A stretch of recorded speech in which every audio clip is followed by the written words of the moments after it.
Morgan Chesky is in Cameron, Louisiana, where the eye of the storm is expected to pass through. NBC's Sam Brock is about 50 miles west in Port Arthur, Texas. Morgan, let me start with you. How are folks there preparing for this thing as it barrels straight for them?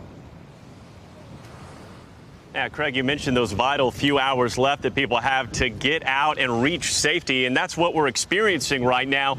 Cameron, population around 500, really a bit of a ghost town. We pulled in, we've seen a few people boarding up windows, cars out front, packing up. Everyone needs to get out right now because we're just a stone's throw away from the Gulf, Craig, and this is going to be where that eye wall will broach the coast of Louisiana, and that holds some of the most destructive winds. We're talking 115 sustained mile-an-hour winds that they've seen be destructive in years past. We know that Hurricane Rita here in 2005, people still have painful memories from that. Hurricane Ike did devastating damages here. And I'm just taking a few steps here because what you're looking at right now is the first telltale sign that there's a serious problem on the way here, Craig. Water is already starting to rise ahead of Laura's arrival, and this is a roadway near a nearby business here, already submerged, and we're standing in it in blue sky sunshine with a very ominous feel because we know what's on the way. About 50 miles to the north of me in Lake Charles, Louisiana,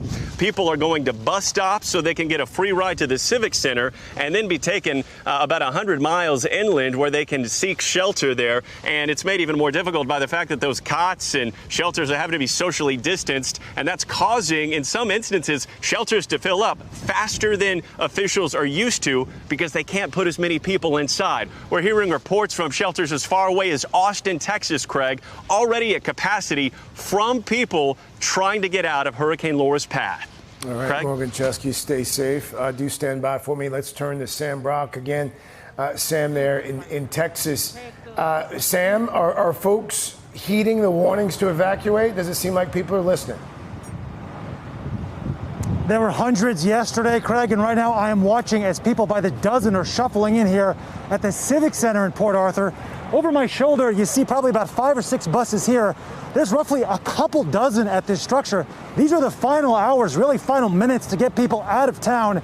The warnings have been put out there with a Category 4 storm now expected on its way. I got a couple of those folks who are leaving town here with me right now. Michael and Epiphany, they live in Port Arthur. When you guys found out there was going to be 12 to 13 feet of storm surge potentially, how'd that make you feel about getting out? Honestly, I know it ain't safe.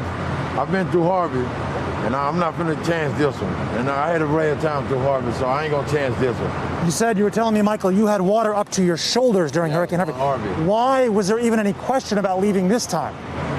There's no doubt about it, man. If we have Harvey like that, then this year it seems like it's worse than the Harvey. Ain't no sense staying here. As you guys, I know, Epiphany, you were having some concerns this morning as well. When you got jolted out of bed at 4 or 5 a.m., what were you thinking? Just get out of here. We gotta go, baby. We gotta go.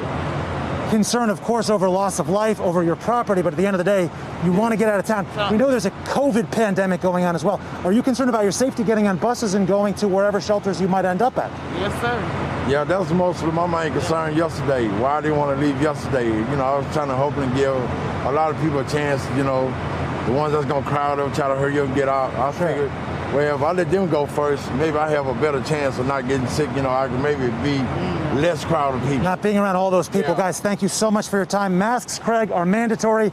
Temperature checks are mandatory, and they are not holding the same number of people in the buses. Typically, they have about 50. Right now, roughly 25 because of social distancing. But you got to balance pandemic right now and threat of loss of life with this hurricane just hours away. Hey there, I'm Chris Hayes from MSNBC. Thanks for watching MSNBC on YouTube. If you want to keep up to date with the videos we're putting out, you can click subscribe just below me or click over on this list to see lots of other great videos.